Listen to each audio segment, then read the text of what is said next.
Hey there gamers, welcome back to the Board Game Code channel, and today we have a preview of 7th Sea 3rd edition. Hey there gamers, welcome back to the Board Game Code channel. It's Captain Meg here, and today we are going over 7th Sea 3rd edition by Studio Aggie. Now this is a current Kickstarter campaign, so you can check out the link down below for everything that they have planned. This is a sponsored preview, and we are going to be going over a prototype version of their 3rd edition Quick Start version too. So this is something that is currently in progress, but all of the materials that you see in front of me are part of their 2nd edition. So these are all materials that you can currently go out and find in the wild if you are interested in 2nd edition. And all of this will be compatible with their 3rd edition, but that is what we are going to be going over today. Now, you might be familiar with the name Studio Aggie because they are actually the team behind the Tainted Grail RPG. So with that, you may have implied that this is an RPG system as well. So 7th Sea is an RPG that actually started in 1999 by John Wick, and now Studio Aggie is currently working on their 3rd edition. So instead of doing some supplemental materials, they decided to work with their community and do an entire 3rd edition completely based on feedback, which is why it's still in this prototype phase. So that is because they are working with their patrons as well as any backers that are over on the link down below, and they're taking all of that feedback as well as their playtester feedback and really developing out this 3rd edition to make it as best as it possibly can be. They are very open to both positive and negative feedback, whatever will make the game as good as possible. So this is a game that is still being iterated, and you are able to be a part of that if you would like. Now, 7th Sea 3rd edition is going to be an RPG where players are focusing on very cinematic moments. This is based loosely in a fictional 17th century Europe where players have, familiar areas with the countries around that is all based in the lore, and you're going to be these different types of heroes where you're not necessarily a purely good guy. You may have complicated parts about you and your past, but you're always trying to be a hero and make these strong, heroic choices. So the game is really going to encourage players to not only do this during combat, but during certain cinematic moments as well, where you have these different types of interactions where you are trying to perform different feats, such as jumping rooftop to rooftop, trying to save someone in time, and trying to work together as a team to create these special moments. Now, as I noted, all of these materials are from their 2nd edition, where these are going to be your player sheets that you have that all have their stats and things inside. There are maps and supplemental materials that you'll be able to use during gameplay, and the game is based on a D10 system. So here, this is going to be a printed out version, so just to let everyone know, this is a prototype printed out version for you to be able to see everything that I'm going through, but this is their quick start version too. So this is not a full rulebook. They are going to have that as well, but this is meant to have players be able to start as quickly as possible, and this is meant to be an easy to learn, very rewarding system where you're going to have these moments where you feel that you are rewarded as a player for taking risks and trying to maneuver around certain situations. So here is the cover and the front of it, and I am just going to start to go through some of this, whereas some of it I will pull away, but this is what the general book is going to look like. As you see, I said it was based on 17th century Europe, and this is going to be a breakdown of the different areas that players are able to go to. And as I noted, this is going to be compatible with 2nd edition. So if you do have anything from 2nd edition, that is going to be compatible with this. And that also means that if you are enjoying 3rd edition, you're able to get even more supplementary stuff from 2nd edition as well. This is going to be the world that it is based in. And then after that, this is going to be where you see that your players are your heroes. So you're going to have these different traits that you are working with, and you are working with a D10 system for successes. So here within the base 5 traits, you have brawn, finesse, panache, resolve, and wits. And those are going to be how players are going to make their different checks for things that they are trying to do. So if you aren't familiar with RPG systems, normally players will have their player sheet, which we'll pull one out over here. This is for Mallory, our criminal, and they're going to have their different traits as well as their skills. So you can see here that Mallory has the most traits in finesse, whereas everything else is a bit more balanced for her. However, she does have her skills, and that's where you can see that a hero has become a bit more experienced in performing those different types of tasks. So for example, here in stealth, Mallory is a bit more skilled than in things like legends, and there are some where she doesn't have any skill points at all, such as engineering and humanities. So You can see where the different characters are going to be specialized depending on what their background is and what is really important to them, and there are so many skills for you to be able to play with that you're going to be able to develop these characters as well throughout the game. Now, there are pre-generated characters that come in this quick start, and this is just one of them, so that's another thing to note, that this character is currently built this way, whereas depending on the different characters in the quick start, you'll have ones that are a bit better at other skills. Now, to continue through this, players are also going to be able to have specialties, and you can see that theft here is a specialty as it is filled in. And specialties are going to be really cool. When I get into how you're going to be rolling dice in a moment, you'll see exactly why, but this is going to be based on a D10 system, and for things that are your specialties, such as rolling for theft here, you're going to have exploding dice for your D10s, which means that when you roll a 10, you're going to be able to count that as a success and then roll again. So that's going to make your dice even stronger if you're able to specialize in the current check that you're making. Now, all player sheets are going to have these traits and skills, and what's going to make the characters unique is how you are paying into those different things. So, as you can see, there are certain pips filled in, but another thing that's going to make the characters very unique are going to be the advantages that they have. So, there are 4 different types of advantages that players can have. There are some that are passive, such as Mallory's cast iron stomach. Drink as often as you like, alcohol has no effect on you, you suffer no negative consequences. So that is going to be her special passive advantage. Her situational, once she has 2, one is going to be small. When you gain 1 additional die on any roll where your size is an advantage. So if she was trying to squeeze through somewhere or jump through a small area, that may come into play. There are heroic abilities, which players are going to be able to spend heroic points on to be able to do, and I'll explain what that means when we get into rolling, but for example, there's Got It. Spend 1 hero point to instantly pick a lock, open a safe, or disarm a trap. So the player is going to be able to spend their heroic points to just open those things automatically. However, they would have to spend that point to do so, so they may choose to use theft and try to open them themselves if they think the check is reasonable enough for them to be able to make.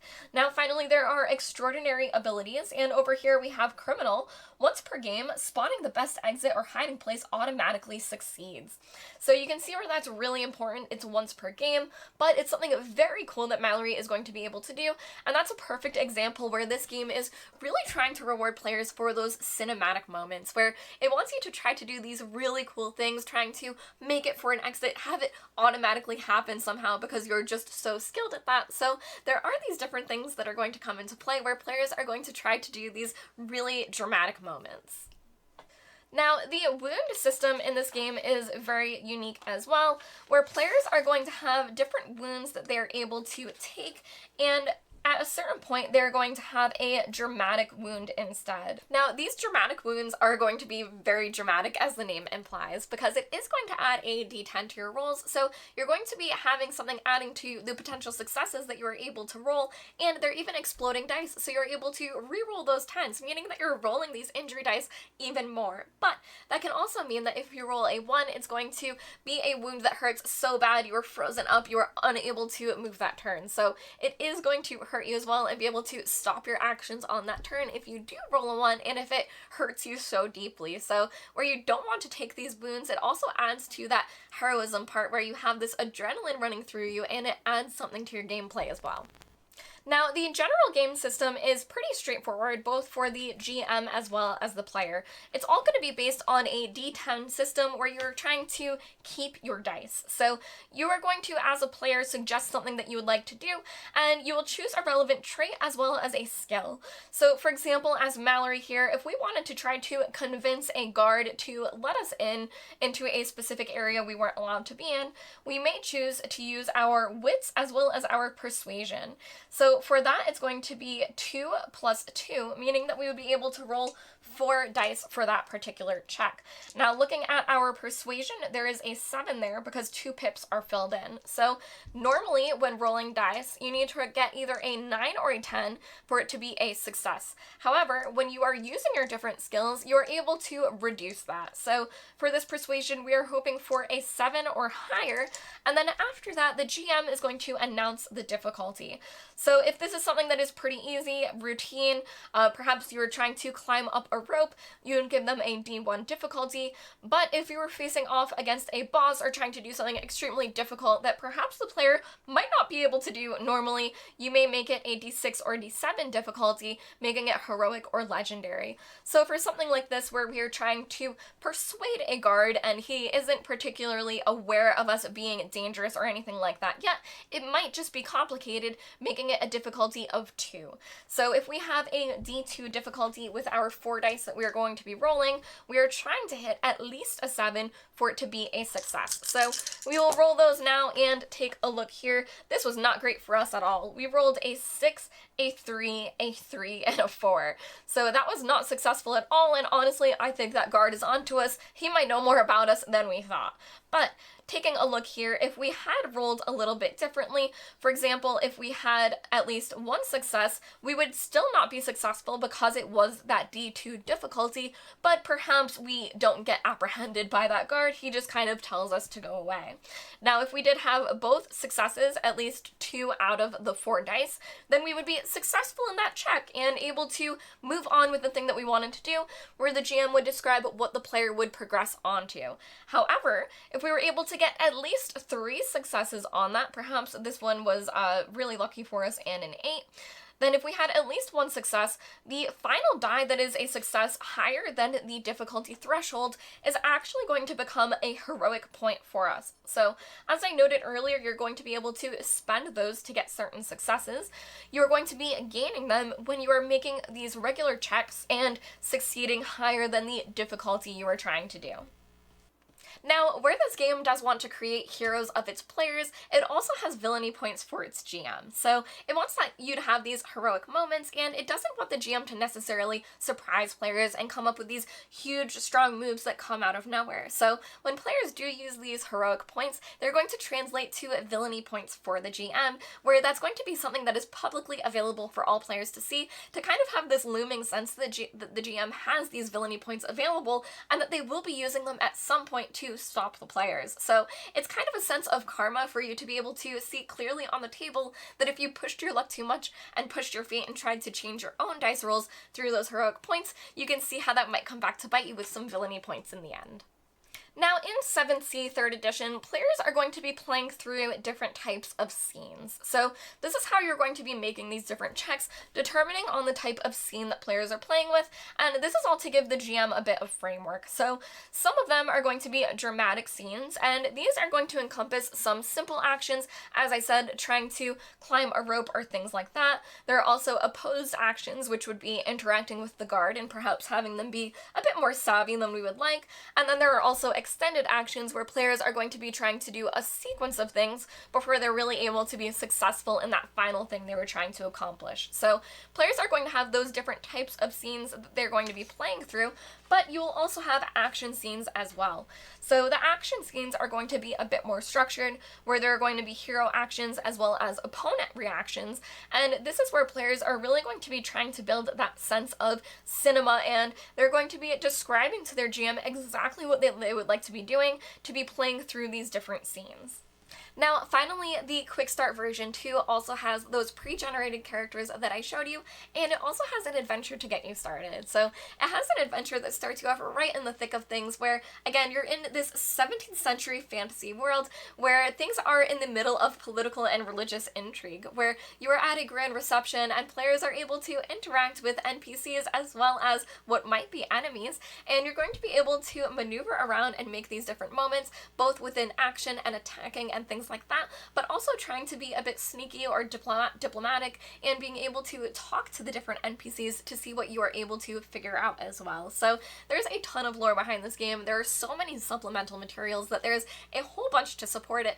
But as I said, this 3rd edition is actually being developed by their community. So it's already gone through a phase 1 and a phase 2, and it's having a ton of feedback, not only from their playtesters, but from their Patreon community and now their backers on Kickstarter. So they are constantly working on everything that players want to see within this, so that it's the game that everyone wants to play at the end of the day. So if you'd like to see even more that Studio Agate has planned, you can check out the Kickstarter link down below. I've been Captain Meg. Thank you all for watching Board Game Code Channel, and I'll see you next time. Bye. What's a pirate's favorite game? An RPG.